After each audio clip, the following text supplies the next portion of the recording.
Comment la marine russe maintient-elle son statut de l'une des plus puissantes au monde? La réponse réside dans sa flotte immense et diversifiée, remplie de certains des meilleurs sous-marins, croiseurs de bataille et frégates, mais parmi tous ces incroyables navires de guerre, lesquels se distinguent vraiment. Dans cette vidéo, nous le découvrirons en explorant les 10 navires de guerre les plus puissants de la marine russe. Numéro 10, classe Buyanem.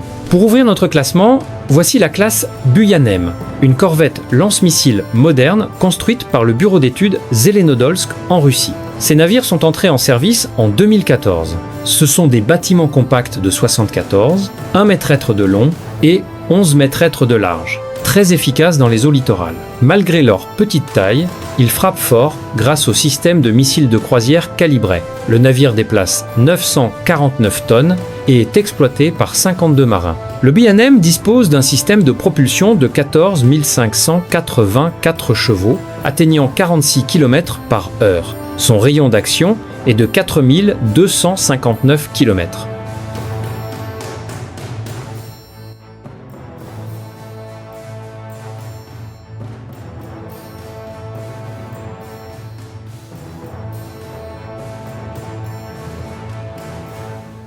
Numéro 9, classe Stergushki. À la 9e place, nous avons la classe Steregushki, navire de tête du projet 20380 russe, produite par Severnaya Verf. Ces frégates sont entrées en service en 2008. Elles mesurent 104, 5 mètres de long et 13 mètres de large, avec un déplacement de 2200 tonnes. Cette classe est conçue pour la polyvalence. Lutte anti-sous-marine, engagement de surface et défense aérienne. Elle nécessite 90 personnes pour faire fonctionner ces systèmes complexes. La propulsion génère 23 664 chevaux, propulsant la frégate à 50 km/h. Son rayon d'action est de 7038 km. La marine russe compte 9 de ces navires en service actif, chacun coûtant environ 135 millions de dollars.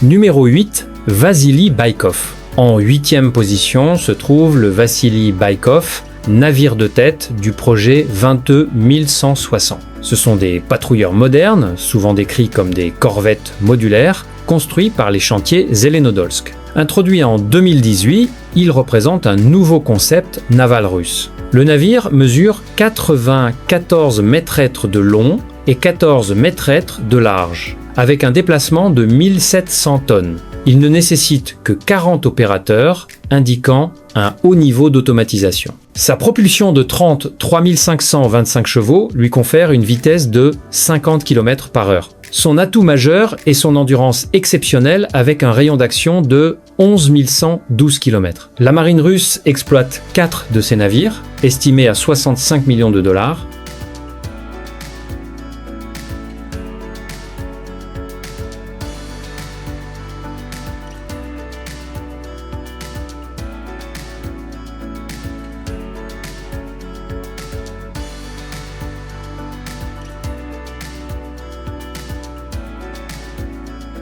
Numéro 7, Ivan Papanin. En 7e position se trouve un navire unique, l'Ivan Papanin, premier de la classe projet 23 550. Ce n'est ni une frégate ni une corvette traditionnelle, mais un patrouilleur brise-glace armé construit par les chantiers de l'Amirauté. Prévu pour 2025, il est spécifiquement conçu pour les ambitions russes dans l'Arctique. C'est un bâtiment robuste de 114 mètres de long et 10 à 8 mètres de large, nécessaire pour naviguer dans la glace avec un déplacement de 8500 tonnes. Il fonctionne avec 60 personnes. Sa propulsion génère 16 898 chevaux pour une vitesse de 33 km/h.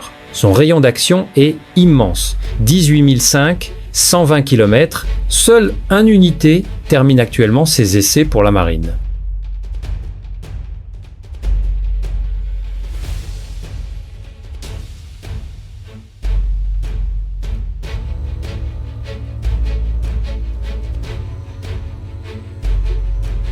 Numéro 6, classe Krivak. La 6e place nous amène un véritable vétéran de la guerre froide, la frégate de classe Krivak. Produite par les chantiers Yantar, ces navires furent introduits en 1970. La marine russe en exploite encore un, le Ladny, servant dans la flotte de la mer Noire. Ces frégates classiques de lutte anti-sous-marine mesurent 123 mètres de long avec 14, 2 mètres de large et déplacent 3190 tonnes. Elle nécessite un équipage important de 200 marins. La Krivak était réputée pour sa vitesse grâce à son système de turbine à gaz de 46 000 chevaux, lui permettant de chasser les sous-marins à 59 km/h. Son rayon d'action était de 7 408 km.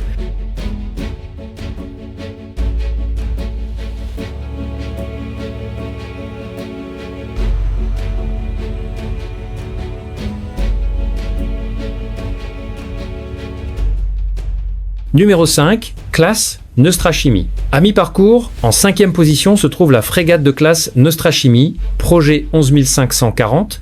Construite par Yantar, le navire de tête fut introduit en 1990 comme successeur moderne de la Krivak. Ces grandes frégates polyvalentes mesurent 129, 6 mètres de long et 15, 6 mètres de large, avec un déplacement de 4400 tonnes.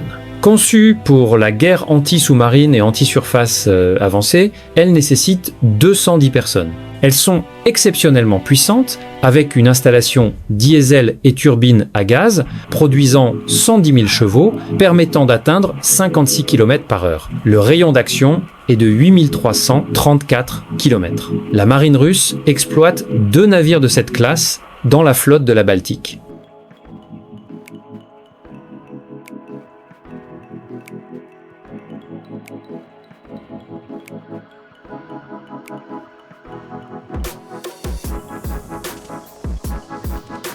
Numéro 4, classe Admiral Grigorovitch. En 4e position, nous voyons l'un des combattants de surface les plus modernes de Russie, la classe Admiral Grigorovitch. Ces frégates, construites au chantier Yantar, sont entrées en service en 2016. Elles mesurent 124, 8 mètres de long et 15, 2 mètres de large, avec un déplacement de 4035 tonnes. Ce sont des frégates polyvalentes avancées, capables de défense aérienne, d'attaque de surface et de missions anti-sous-marines, notamment armées de missiles de croisière calibrés. Elles fonctionnent avec 180 personnes. La propulsion fournit 60 900 chevaux pour une vitesse de 56 km/h. Le rayon de combat est de 8009, 182 km. La marine russe possède 3 de ces frégates puissantes, chacune coûtant environ 480 millions de dollars.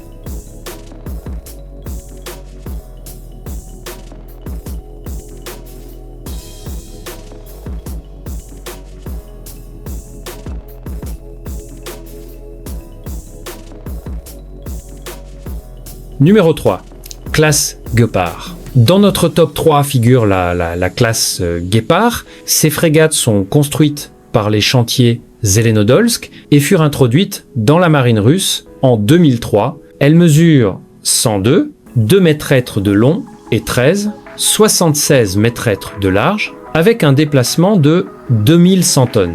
Conçues comme frégates légères pour les patrouilles, les missions anti-surface et anti-sous-marine en zone littorale, elles possèdent néanmoins une puissance de feu significative. Le navire est exploité par 103 marins. Sa propulsion diesel et turbine à gaz génère 38 000 chevaux, atteignant 52 km/h. Elle a une portée opérationnelle impressionnante de 9 260 km. La marine russe exploite 2 de ces navires, évalués à 175 millions de dollars chacun.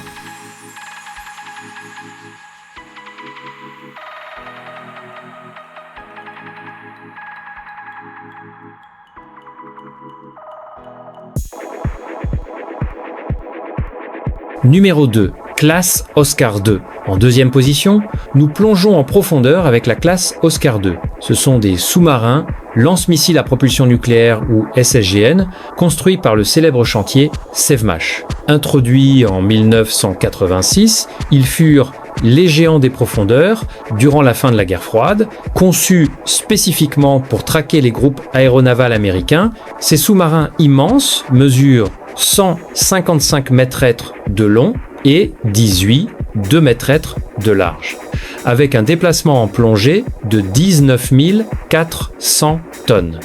Ils sont exploités par 107 personnes. Leur propulsion nucléaire génère 97 990 chevaux, atteignant 59 km/h en immersion. Leur rayon d'action est illimité. La marine russe exploite actuellement 6 de ces plateformes vieillissantes, mais toujours redoutables.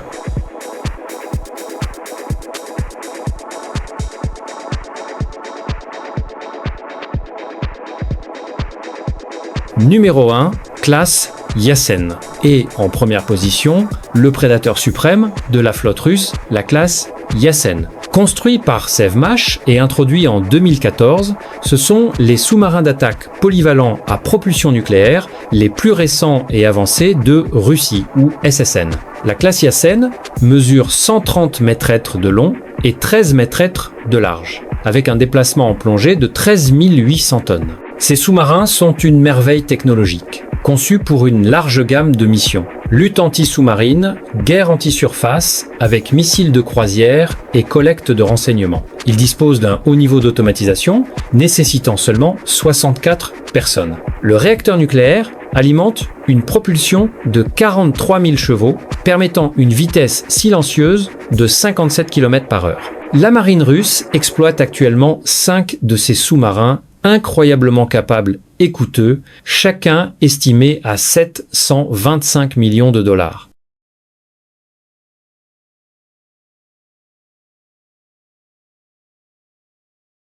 Et voilà, c'était les 10 meilleurs navires de guerre de la marine russe. Lequel de ces engins vous a vraiment impressionné? Dites-le nous dans les commentaires. Et n'oubliez pas de liker et vous abonner si vous voulez voir beaucoup plus de classements comme celui-ci.